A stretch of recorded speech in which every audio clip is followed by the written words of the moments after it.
그냥 나가서 혼자 살아. 엄마가 뭐 대단한 사람이라도 되는 줄 알아? 이제 그만 집에서 나가. 이 말이 바로 아들이 68세 어머니에게 했던 마지막 말입니다. 평생을 바쳐 키운 아들의 입에서 나온 말이라고는 믿기지 않으시나요? 그저 소설 속 이야기라고 생각하시나요? 한 여인이 평생 자식만을 위해 살았지만 결국 길바닥에 버려졌습니다. 하지만 그녀의 이야기는 거기서 끝나지 않았습니다. 절망에서 희망으로, 상처에서 용서로 나아가는 놀라운 여정이 시작되었습니다. 이 영상을 끝까지 보신다면 당신도 인생의 어떤 순간에서도 포기하지 않는 용기를 얻게 될 것입니다. 인생 후반에 찾아온 새로운 시작, 그 가능성을 함께 느껴보세요. 저는 68살 윤미숙입니다. 제 인생은 창고방에서 시작됐다고 해도 과언이 아닙니다. 아니, 정확히는 제 아들의 집 바깥에 있는 낡은 창고방에서요. 남편은 15년 전 저를 두고 떠났습니다. 두 아들을 어떻게든 키워야 한다는 생각에 인력사무소에서 일했고, 밤에는 식당 설거지를, 새벽에는 신문 배달을 했습니다. 손이 트고 발은 부어오르고 허리는 끊어질 것 같은 고통 속에서도 내 아들들만 잘 자라주면 된다라는 생각으로 버텼습니다. 한 번도 내 삶을 살아본 적 없이 오직 두 아들을 위해 모든 것을 희생했습니다. 첫째 아들이 결혼하고 새 집을 마련했을 때 얼마나 기뻤는지 모릅니다. 드디어 고생 끝에 낙이 온다고 생각했죠. 하지만 현실은 달랐습니다. 새 집에 이사하는 날, 첫째 아들은 제게 이렇게 말했습니다. 엄마, 주방도 없고 자리도 비좁으니깐 저기 마당 끝 창고방에서 지내. 그 순간 가슴이 무너지는 것 같았지만 저는 웃으며 고개를 끄덕였습니다. 자식이 잘 되는 모습을 보는 것만으로도 행복하다고 스스로를 위로했으니까요. 하지만 그것은 시작에 불과했습니다. 첫째 아들은 저를 집 안의 하인처럼 대하기 시작했습니다. 아침 6시면 일어나 아들 부부의 아침을 차려야 했고, 집안 청소부터 빨래, 설거지까지 모든 집안일을 도맡아 했습니다. 그런데도 며느리는 매일 불평했습니다.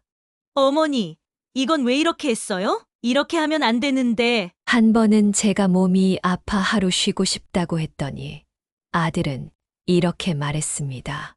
우리 집에서 밥 먹여주고 채워주는데 아까워 죽겠네. 하라는 일도 제대로 하지도 않고 돈 아까워 죽겠으니깐 제발 좀 나가 살아. 이런 말을 들을 때마다 가슴이 무너져 내리는 것 같았습니다. 내 아들이 어떻게 이럴 수 있을까요? 내가 뭘 그렇게 잘못했길래. 둘째 아들은 더 심했습니다.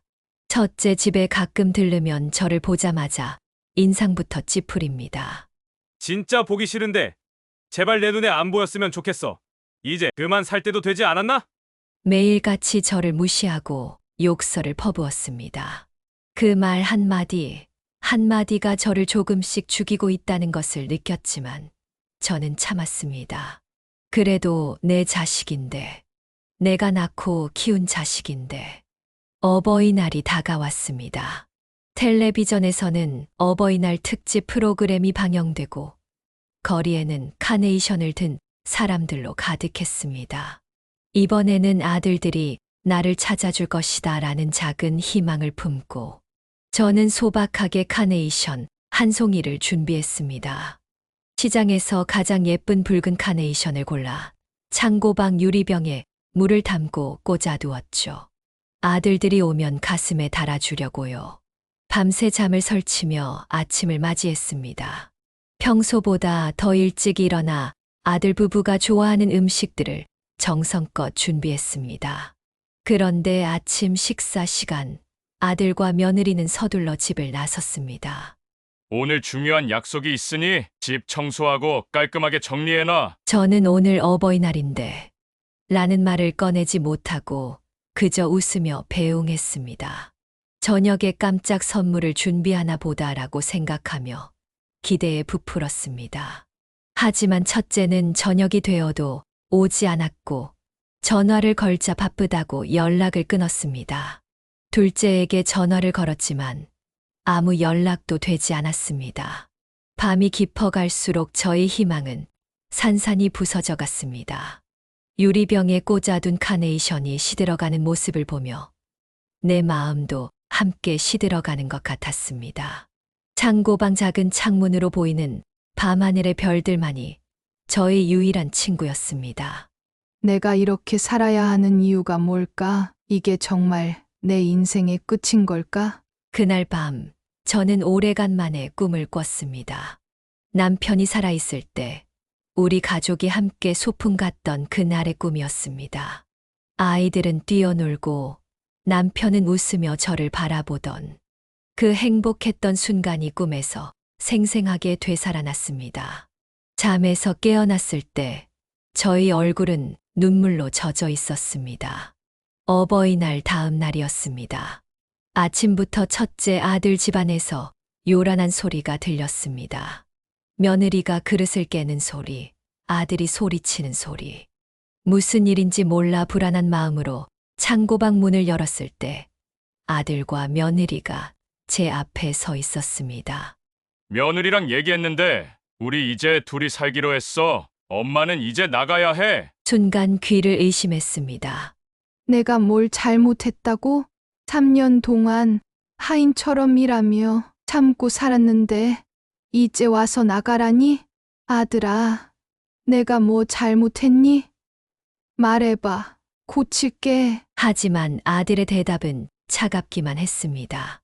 집에 있는 거 보기 싫으니깐 그냥 나가서 혼자 살아. 집에서 하라는 일도 제대로 못하고 이제 그만 우리도 편하게 좀 살자. 앞으로 엄마 볼 일 없으니깐 연락도 하지 마. 충격으로 말문이 막혔습니다. 몸이 떨려왔고 심장이 터질 것 같았습니다. 며느리는 이미 제 짐을 검은 비닐봉지에 담아 현관 앞에 던져 놓았습니다.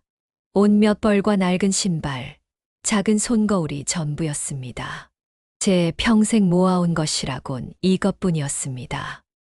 제발, 나 갈 데가 없어. 애원해 보았지만 아들은 제 팔을 잡아 현관 밖으로 밀어냈습니다. 그리고 문을 쾅 닫아버렸습니다. 저는 아무 말도 하지 못한 채 길바닥에 주저앉았습니다. 그날 날씨는 숨이 막힐 정도로 더웠습니다. 5월의 태양이 머리 위에서 자결했고 아스팔트는 뜨겁게 달아올라 있었습니다. 땀이 비 오듯 흘러내렸지만 저는 몸을 움직일 수 없었습니다. 갑작스러운 충격에 전전긍긍하며 몸을 제대로 가누지도 못했습니다. 왜 이렇게 아프지? 내가 뭐가 그렇게 잘못됐다고? 가슴이 찢어지는 것 같은 고통이 밀려왔습니다. 숨을 쉴 수가 없었습니다. 몇 시간을 그 더위 속에서 고통스럽게 앉아 있었는지 시간이 흐르는 것조차 느껴지지 않았습니다. 지나가는 사람들이 저를 힐끔힐끔 쳐다보았지만 아무도 다가오지 않았습니다. 그저 또 자식에게 버림받은 노인으로만 보였겠죠.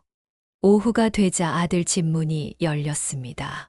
잠시 희망이 생겼지만 아들은 저를 보지도 않고 차에 올라 떠나버렸습니다.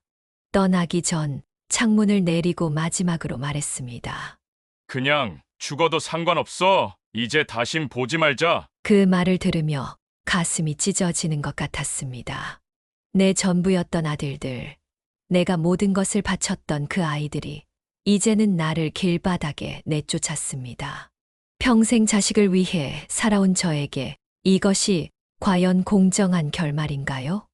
저녁이 되자 날씨가 점점 선선해졌습니다. 그제서야 저는 힘겹게 일어나 걷기 시작했습니다. 어디로 가야 할지도 모른 채 그저 발이 이끄는 대로 걸었습니다. 작은 비닐봉지 하나가 제 인생의 전부였습니다. 걷다가 가끔 쉬면서 지나가는 차들을 바라보았습니다. 그 안에는 누군가의 가족이 있겠죠. 행복하게 웃고 대화하는 모습을 상상하며 저도 모르게 눈물이 흘렀습니다. 꿈에서라도 우리 가족이 다시 행복해질 수 있을까요? 결국 근처 공원 벤치에서 그날 밤을 보냈습니다. 별이 가득한 하늘을 바라보며 생각했습니다. 내가 이 나이에 이렇게 될 줄 누가 알았을까? 풀벌레 소리와 간간이 들려오는 차. 소리만이 제 유일한 동반자였습니다. 밤이 깊어갈수록 쓸쓸함이 밀려왔습니다. 벤치에 누워 하늘을 바라보니 어머니 생각이 났습니다. 제가 어릴 때 어머니는 항상 미숙아, 사람은 언제 어떻게 될지 모르니 항상 감사하며 살아라라고 말씀하셨습니다. 그때는 그 의미를 제대로 이해하지 못했는데 지금에서야 그 말씀의 깊은 의미를 깨닫게 되었습니다. 새벽이 되어 온몸이 뻣뻣해졌을 때 문득 한 가지 생각이 들었습니다. 남편이 떠나기 전에 했던 말이 기억났습니다. 미수가 내가 떠나더라도 너한테 남겨줄 게 있어. 언젠가는 도움이 될 거야. 그때는 그저 빈말로 생각했는데 혹시 정말 무언가를 남겨둔 것은 아닐까? 그 작은 희망을 붙잡고 저는 새로운 날을 맞이할 준비를 했습니다. 남편의 말이 떠오른 후 저는 무작정 오래전에 살던 동네로 향했습니다. 버스 2번을 갈아타고 2시간 넘게 걸어서 겨우 도착했습니다. 그 동네는 제가 살던 때보다 훨씬 더 발전해 있었습니다. 10년 전만 해도 허름한 시장 골목이었던 곳에 이제는 고층 건물들이 늘어서 있었고 사람들은 분주하게 오갔습니다. 거기서 지내던 시절 남편이 자주 들르던 변호사 사무실이 있었습니다. 김태준 법률사무소라고 작은 간판이 달린 사무실이었죠. 지금도 있을까 싶었는데 놀랍게도 같은 자리에 그 사무실이 여전히 있었습니다. 다만 이제는 김태준 법무법인이라는 큰 간판으로 바뀌어 있었고 건물 3층 전체를 사용하고 있었습니다.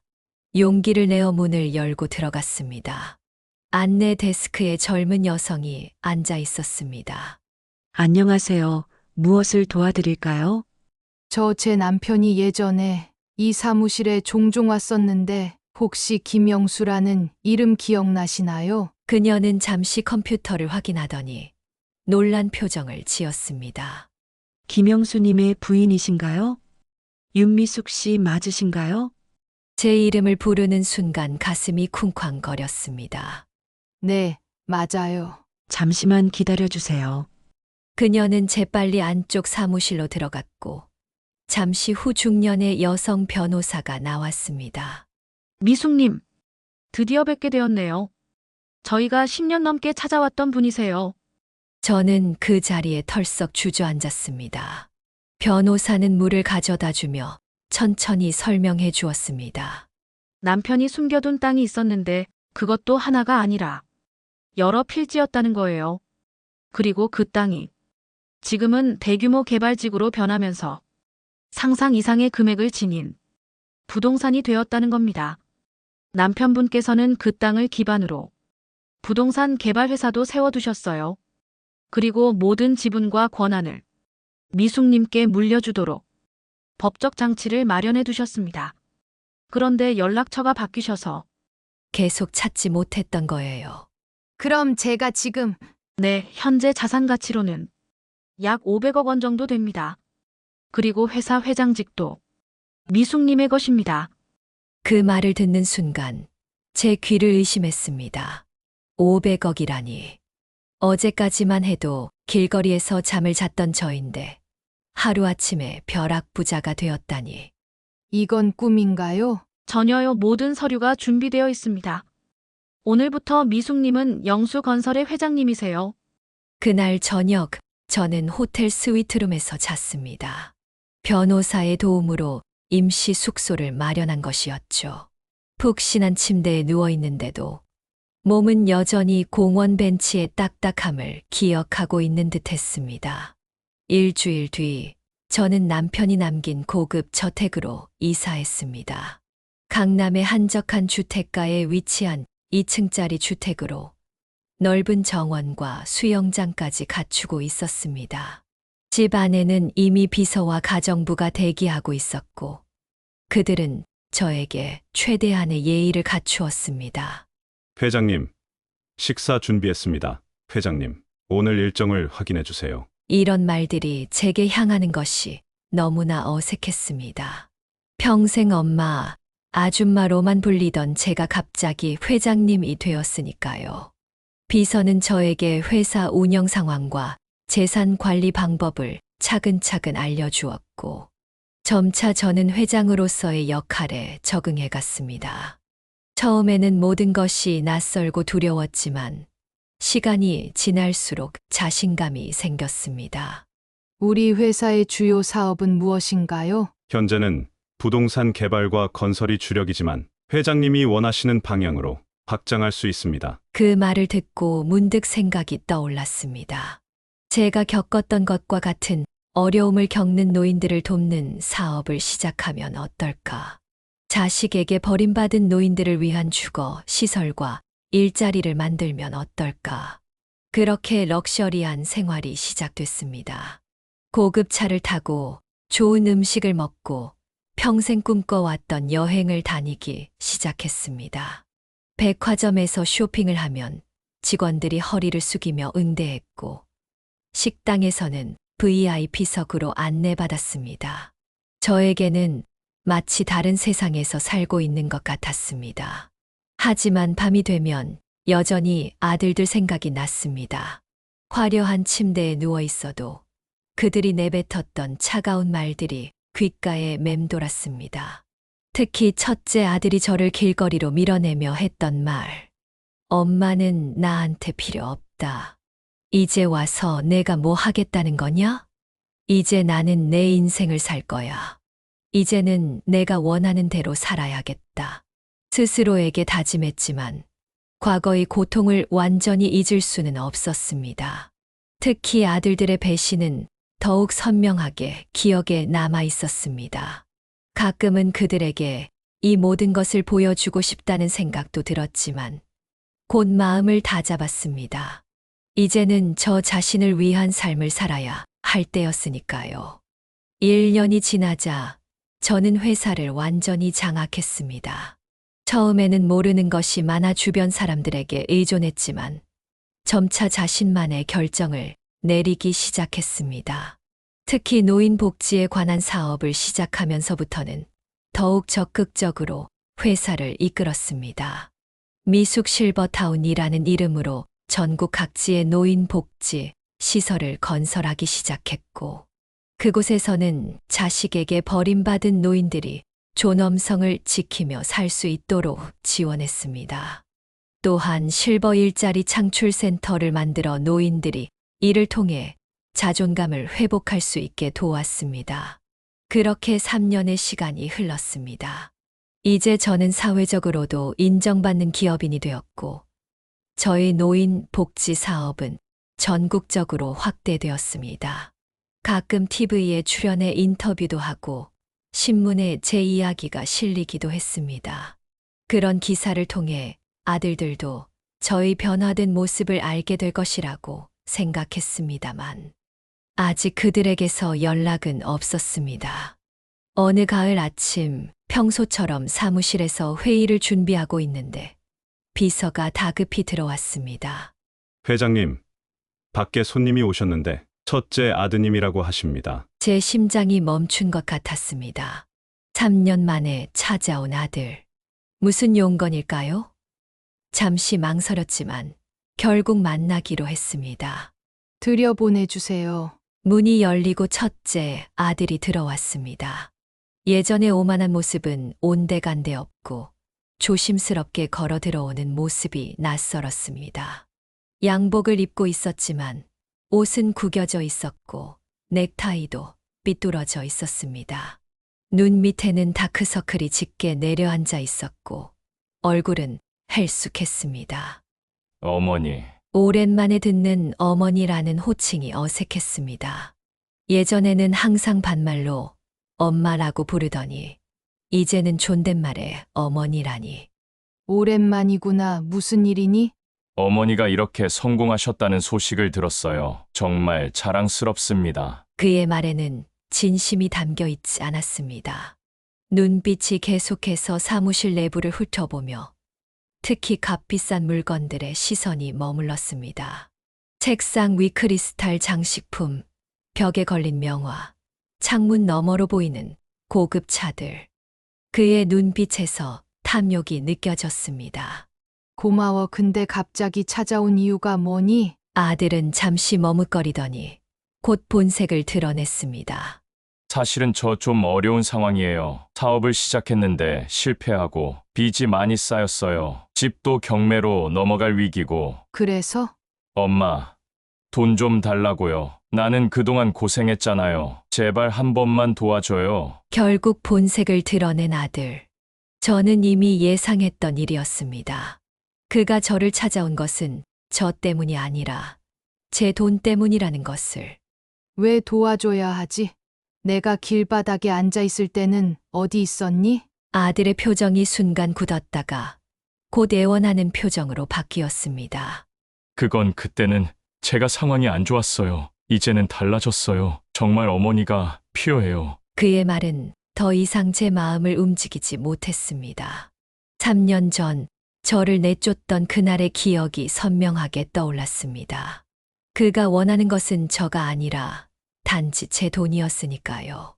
어머니, 돈 좀 나눠줄 수 없어요? 사업 시작할 자금이 필요해요. 얼마 안 돼요. 50억만 주면 돼요. 얼마 안 된다고. 50억이? 저는 웃음이 나왔습니다. 제가 그동안 얼마나 고생했는지 모르고 그저 쉽게 돈을 요구하는 모습이 안타까웠습니다. 50억이 얼마인지 알아? 내가 평생 허리 굽혀. 이래도 모을 수 없는 돈이야. 내가 나를 길바닥에 내쫓았을 때 나는 1,000원도 없었어. 아들은 계속해서 저를 회유하려 했습니다. 자신이 얼마나 어려운 상황인지, 아내와 아이들이 얼마나 힘든 생활을 하고 있는지 설명했습니다. 하지만 저는 단호했습니다. 너는 나를 필요로 하지 않았고 이제 내가 너에게 아무것도 줄 수 없다. 나는 너에게 어떤 것도 더 이상 제공할 마음이 없다. 아들의 표정이 순간 일그러졌습니다. 그리고 다시 예전의 모습으로 돌아갔습니다. 얼굴이 붉게 달아오르며 주먹을 꽉 쥐었습니다. 이게 뭐야? 이기적인 늙은이. 그 돈 혼자 다 가지고 뭐하게? 어차피 너 죽으면 내 돈 아냐. 법적으로 상속자는 나라고. 그 순간 저는 이 사람이 정말 제 아들인지 의심스러웠습니다. 어떻게 자기 어머니에게 이런 말을 할 수 있을까요? 저는 조용히 웃으며 대답했습니다. 법적으로 내 재산은 이미 모두 노인복지재단으로 기부하도록 정해져 있어. 너에게는 단 한 푼도 가지 않아. 아들은 격분해서 소리를 질렀습니다. 책상을 내리치며 욕설을 퍼부었고 저를 향해 위협적으로 다가왔습니다. 하지만 저는 비서에게 눈짓을 했고 곧 경비원들이 들어와 그를 밖으로 데리고 나갔습니다. 당신은 진짜 우리 어머니가 아니야. 우리 어머니는 이렇게 냉혹한 사람이 아니었어. 두고 봐! 내가 반드시 그 돈을 가져갈 거야. 문이 닫히고 아들의 소리가 점점 멀어졌습니다. 저는 창문 너머로 그가 경비원들에게 끌려나가는 모습을 지켜보았습니다. 제 아들을, 제가 목숨보다 소중히 여겼던 그 아이가 이제는 낯선 사람이 되어버렸습니다. 그날 저녁 둘째 아들도 찾아왔습니다. 그 역시 비슷한 요구를 했고 비슷한 결과로 끝났습니다. 다만 둘째는 첫째보다 더 과격했습니다. 사무실 물건들을 집어던지고 저에게 폭력을 휘두르려 했습니다. 경비원들이 그를 제지하지 않았다면 저는 다쳤을지도 모릅니다. 넌 죽어 마땅해. 이런 쓸모없는 늙은이가 우리 아버지 돈 다 가로채서 혼자 잘 살고 있네. 두고 봐. 내 돈 다 뺏어갈 거야. 그날 밤 저는 긴 시간 홀로 생각에 잠겼습니다. 호화로운 저택의 넓은 침대에 누워 천장을 바라보며 생각했습니다. 이것이 내 가족의 모습인가? 가족이라는 이름 아래 서로를 이용하고 상처 주는 관계. 정말 이대로 끝내야 할까요? 아들들의 말과 행동은 저를 깊이 상처 입혔지만 한편으로는 그들이 안타까웠습니다. 그들은 돈에 눈이 멀어 가장 소중한 것을 보지 못하고 있었으니까요. 진정한 행복은 물질적인 풍요가 아니라 서로를 사랑하고 존중하는 관계에서 오는 것인데, 잠시 고민 끝에 저는 아들들에게 교훈을 주기로 결심했습니다. 그들에게 변화할 수 있는 기회, 진정한 가족이 무엇인지 깨달을 수 있는 시간을 주기로 했습니다. 돈으로는 살 수 없는 가치들이 있다는 것을 가르쳐 주고 싶었습니다. 다음 날 아침, 저는 변호사를 불러 새로운 계획을 세웠습니다. 아들들에게 직접적으로 돈을 주는 것이 아니라 그들이 스스로 변화할 수 있는 기회를 주는 방법을 찾고자 했습니다. 아들들을 만난 지 한 달 후, 저는 그들에게 특별한 제안을 담은 편지를 보냈습니다. 내용은 간단했습니다. 1년 동안 저의 노인복지 재단에서 무보수로 일하면 그 후에 회사의 중요한 자리를 주겠다는 약속이었습니다. 단, 그 1년 동안 어떠한 불평도 없이 성실하게 일해야 한다는 조건이 붙었습니다. 처음에 아들들은 이 제안을 거절했습니다. 돈 없이 1년을 어떻게 버티냐. 그런 일 할 바에는 차라리 굶어 죽겠다며 분노했습니다. 하지만 시간이 지나고 그들의 재정 상황이 더욱 어려워지자 마지막 희망으로 제 제안을 받아들였습니다. 첫째 아들은 노인 요양원에서 일하게 되었습니다. 처음에는 화장실 청소, 식사 보조, 빨래 등 가장 기본적인 일부터 시작했습니다. 대학을 나와 CEO까지 지냈던 그에게는 굴욕적인 일이었겠지만 선택의 여지가 없었습니다. 둘째 아들은 노인 일자리 창출 프로그램의 담당자가 되었습니다. 노인들에게 일자리를 소개하고 그들이 편안하게 일할 수 있는 환경을 만드는 업무였습니다. 이 역시 처음에는 그에게 하찮은 일로 여겨졌을 겁니다. 저는 그들의 모든 행동을 지켜봤지만 직접적으로 간섭하지는 않았습니다. 그들이 스스로 깨달음을 얻기를 바랐기 때문입니다. 단, 매주 한 번씩 식사 자리를 마련해 그들의 이야기를 들었습니다. 처음 몇 개월은 힘들었습니다. 아들들은 불만을 토로하며 자주 일을 게을리했습니다. 특히 첫째 아들은 노인들을 돌보는 일을 하찮게 여기며 자주 짜증을 냈습니다.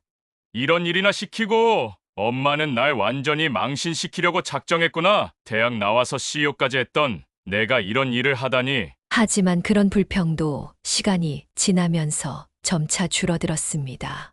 3개월쯤 지났을 때 첫째 아들에게 작은 변화가 생겼습니다. 요양원의 한 할머니와 특별한 유대감을 형성하기 시작한 것입니다. 그 할머니는 박순자 할머니로 85세였지만 정신은 또렷했습니다. 자식들에게 버림받아 요양원에서 지내고 계셨는데 첫째 아들을 마치 자신의 아들처럼 대해 주셨습니다. 매일 아침 반갑게 맞아주시고 손수 간식을 챙겨주셨죠. 우리 아들 왔네. 오늘도 수고가 많아. 이것 좀 먹어. 내가 아침부터 너 주려고 남겨뒀어. 처음에는 귀찮아하던 첫째 아들도 점차 그 할머니에게 마음을 열기 시작했습니다.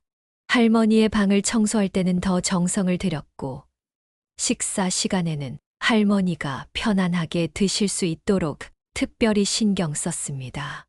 어느 날 그 할머니가 갑자기 쓰러지셨을 때 첫째 아들은 온 밤을 지새우며 간호했습니다. 의사들이 이제 얼마 남지 않았다고 했을 때도 그는 할머니의 손을 잡고 떠나지 않았습니다. 그리고 할머니가 기적적으로 회복되었을 때 진심으로 기뻐했습니다. 할머니, 정말 다행이에요. 저는 할머니를 잃을까봐 너무 무서웠어요. 그 말을 들은 할머니는 미소를 지으며 대답하셨습니다. 고마워. 내 아들아, 나는 내가 있어서 행복해. 내 자식들은 나를 버렸지만 내가 내 진짜 아들이야. 그 말에 첫째 아들은 눈물을 흘렸습니다. 그리고 처음으로 자신의 행동을 되돌아보게 되었습니다. 자신도 어머니를 버렸다는 사실, 그것도 가장 힘들 때 외면했다는 사실을 깨달았습니다. 둘째 아들도 비슷한 경험을 했습니다. 노인 일자리 프로그램에서 한 할아버지를 만났는데 그분은 과거에 큰 회사의 사장님이었지만 자식들에게 사기를 당해 모든 재산을 잃고 홀로 살고 계셨습니다. 나는 평생 돈을 벌었지.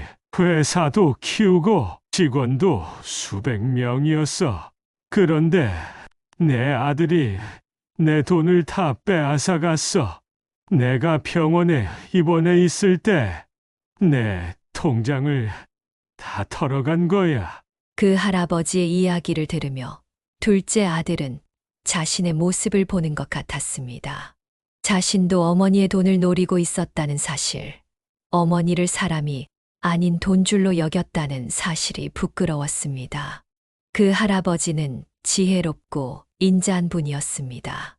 비록 모든 것을 잃었지만 여전히 삶을 사랑하고 주변 사람들에게 베푸는 모습이 감동적이었습니다. 둘째 아들은 그 할아버지의 지혜와 경험에 감명을 받았고 점차 그분을 스승처럼 여기기 시작했습니다. 할아버지, 어떻게 그렇게 행복하실 수 있어요? 모든 것을 잃으셨는데. 행복은 밖에서 오는 게 아니라 안에서 오는 거야. 내가 가진 것이 아니라 내가 누구인지에 달려있지. 내가 이걸 깨닫는다면 진정한 부자가 될 거야. 그 말은 둘째 아들의 마음 깊이 새겨졌습니다. 그는 점차 돈보다 중요한 가치들이 있다는 것을 깨닫기 시작했습니다.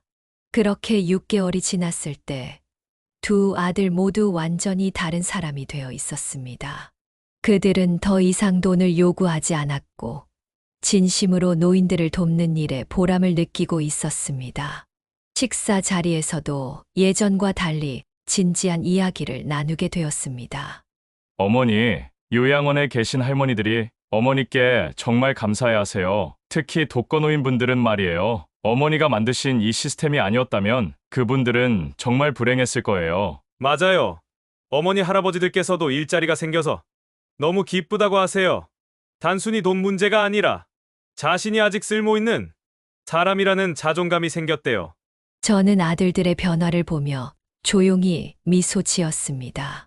그들이 진정으로 중요한 것이 무엇인지 깨닫기 시작한 것 같았습니다. 9개월 차에 접어들었을 때 결정적인 사건이 일어났습니다. 첫째 아들이 담당하던 박순자 할머니가 갑자기 위독해지셨고 의사들은 이번에는 정말 가망이 없다고 했습니다. 할머니는 마지막으로 첫째 아들에게 편지 한 통을 남기셨습니다. 내 아들아, 내가 나를 돌봐줘서 고마웠어. 내 자식들은 나를 버렸지만 넌 끝까지 내 곁을 지켜줬지. 하지만 내 어머니는 어떠니? 내가 나를 대하는 것처럼 내 어머니도 그렇게 대해주고 있니? 어머니는 한 명뿐이야. 그 소중함을 깨닫기 전에 잃어버리면 평생 후회할 거야. 그 편지를 읽은 첫째 아들은 그 자리에서 무너져 내렸습니다. 자신이 어머니를 얼마나 잔인하게 대했는지, 얼마나 큰 상처를 줬는지 생생하게 떠올랐기 때문입니다. 그는 즉시 제 사무실로 찾아왔습니다. 어머니, 그의 눈에는 진심 어린 눈물이 가득했습니다. 그는 무릎을 꿇고 사과했습니다. 어머니, 그동안 정말 죄송합니다. 저는 이제 돈과 지위보다 어머니만 중요합니다. 어머니가 없는 삶은 상상할 수 없습니다. 제발 저를 용서해 주세요. 처음으로 저는 아들의 진심을 볼 수 있었습니다. 그의 눈에서 탐욕이 사라지고 진정한 후회와 사랑이 담겨 있었습니다. 얼마 후 둘째 아들도 비슷한 깨달음을 얻고 찾아왔습니다. 그 역시 진심 어린 사과를 했습니다. 어머니, 제가 어떻게 그런 짓을 할 수 있었는지 모르겠어요. 돈에 눈이 멀어 가장 소중한 사람을 아프게 했어요. 이제는 돈 같은 건 중요하지 않아요. 어머니의 사랑, 그것만으로 충분해요. 두 아들 모두 자신들의 잘못을 깊이 뉘우치고 있었고, 제게 용서를 구했습니다. 저는 그들을 조용히 품에 안으며 용서했습니다. 이제야 너희를 내 품으로 받아들일 수 있겠다. 그리고 덧붙였습니다. 그동안 너희의 진심을 봤으니 앞으로는 내가 너희를 믿는다. 아들들의 진심 어린 사과로부터 2년이 지났습니다. 지금 저는 여전히 회장으로서 큰 영향력을 끼치며 사업을 이끌고 있습니다. 하지만 이제는 혼자가 아닙니다. 첫째 아들은 저희 회사의 부회장이 되었고, 둘째 아들은 노인복지재단의 이사장이 되었습니다. 그들은 더 이상 돈과 권력을 위해 일하지 않습니다. 이제는 진정으로 사회에 기여하고 불우한 노인들을 돕는 일에 열정을 쏟고 있습니다. 특히 첫째 아들은 자식에게 버림받은 노인들을 위한 특별 프로그램을 만들었고, 둘째 아들은 노인들의 재취업을 돕는 시스템을 구축했습니다. 이제 그들은 어머니와 함께하는 삶이 가장 중요하다는 것을 깨달았습니다. 매일 아침 함께 식사를 하고 주말에는 가족 여행을 떠납니다. 명절이면 손자, 손녀들과 함께 모여 웃음꽃을 피우곤 하죠. 첫째 아들은 종종 제게 고백합니다. 어머니, 그때 제가 어머니를 내쫓았던 그 순간이 제 인생에서 가장 부끄러운 순간입니다. 하루도 그 기억에서 벗어나지 못해요. 어떻게 제가 그럴 수 있었는지. 저는 그의 머리를 쓰다듬으며 말합니다. 과거는 이제 중요하지 않아. 우리가 지금 어떻게 살아가느냐가 중요한 거야. 그리고 넌 지금 정말 훌륭하게 살고 있어. 둘째 아들도 많이 변했습니다. 예전에는 술과 도박에 빠져 있었지만 이제는 건강한 생활을 하며 가정에 충실합니다. 그리고 가끔 요양원에 들러 노인들을 위한 음악회를 열기도 합니다. 어머니, 지금이 제 인생에서 가장 행복한 시간입니다. 돈이나 명예가 아니라 가족과 함께하는 이 시간이 진정한 행복이라는 걸 이제야 깨달았어요. 우리 가족은 과거의 갈등을 완전히 해소하고 서로를 진심으로 존중하는 관계로 돌아갔습니다. 어쩌면 그 고통스러운 시간이 있었기에 지금의 행복이 더 값지게 느껴지는 것 같습니다. 며칠 전 첫째 며느리가 임신 소식을 전해왔습니다. 곧 제 세 번째 손주가 태어날 예정이에요. 이 소식을 들었을 때 저는 눈물을 참을 수 없었습니다. 한때는 길바닥에 내쫓겼던 제가 이제는 손주들에게 둘러싸여 행복한 노후를 보내게 되다니 인생은 참 예측할 수 없는 것 같습니다. 우리 회사의 노인 복지 사업은 전국적으로 확대되었고 많은 어르신들이 자식들에게 버림받아도 존엄성을 유지하며 살 수 있는 환경을 만들고 있습니다. 저의 경험이 다른 분들에게 위로와 희망이 되길 바라는 마음으로 시작한 일이 이렇게 커질 줄은 몰랐습니다. 얼마 전 한 방송국에서 저희 가족 이야기를 다큐멘터리로 만들어 방영했습니다. 길에서 찾은 희망이라는 제목의 이 다큐멘터리는 많은 사람들에게 감동을 주었고 특히 비슷한 상황에 처한 노인들에게 큰 위로가 되었습니다. 그 방송을 본 많은 분들이 저에게 연락해 비슷한 경험을 이야기하셨고 또 어떤 분들은 자식들에게 연락해 화해를 했다고 하셨습니다. 우리 이야기가 다른 가족에게도 희망을 줄 수 있다는 사실이 가장 큰 보람입니다. 지난 봄 저희 가족은 첫째 아들이 예전에 저를 내쫓았던 그 집을 방문했습니다. 그 낡은 창고방 앞에 서서 우리는 함께 눈물을 흘렸습니다. 그리고 그 자리에 작은 정원을 만들기로 했습니다. 상처와 아픔이 있던 그 자리에 이제는 꽃이 피어납니다. 저는 이제 72살이 되었습니다. 제 인생은 68세에 새롭게 시작되었습니다. 많은 분들이 저보고 미숙 씨는 정말 행운아예요 라고 하지만 저는 그렇게 생각하지 않습니다. 행운이 아니라 인내한 결과라고 생각합니다. 그리고 무엇보다 진정한 가족의 의미를 깨달은 것이 가장 큰 행운이라고 생각합니다. 이제 저는 매일 아침 일어나 거울을 보며 다짐합니다. 오늘도 감사하게 살자. 주변 사람들에게 사랑을 나누자. 그리고 밤에 잠들기 전에는 하루를 돌아보며 감사의 기도를 합니다. 과거의 상처는 이제 저를 더 강하게 만들어준 경험일 뿐입니다. 여러분, 제 이야기가 어떻게 들리실지 모르겠습니다. 하지만 저는 믿습니다. 지금 힘든 시간을 보내고 계신 분들에게 작은 희망이 되었기를 바랍니다. 인생은 언제나 새로운 기회를 줍니다. 68세의 저에게 새 인생이 찾아왔듯이 여러분에게도 언젠가는 햇살이 비칠 것입니다. 어쩌면 지금 여러분도 자식들에게 상처받고 계실지 모릅니다. 혹은 가족이나 주변 사람들로부터 버림받았다고 느끼실 수도 있습니다. 하지만 기억하세요. 당신은 혼자가 아닙니다. 여러분의 가치는 다른 사람들이 정하는 것이 아니라 바로 여러분 자신이 정하는 것입니다. 인생은 길고 험한 여정입니다. 때로는 우리가 가장 사랑하는 사람들에게서 가장 큰 상처를 받기도 합니다. 하지만 그 상처가 우리의 끝은 아닙니다. 오히려 새로운 시작이 될 수 있습니다. 저는 이제 제 아들들과 화해했고 행복한 가정을 이루고 있습니다.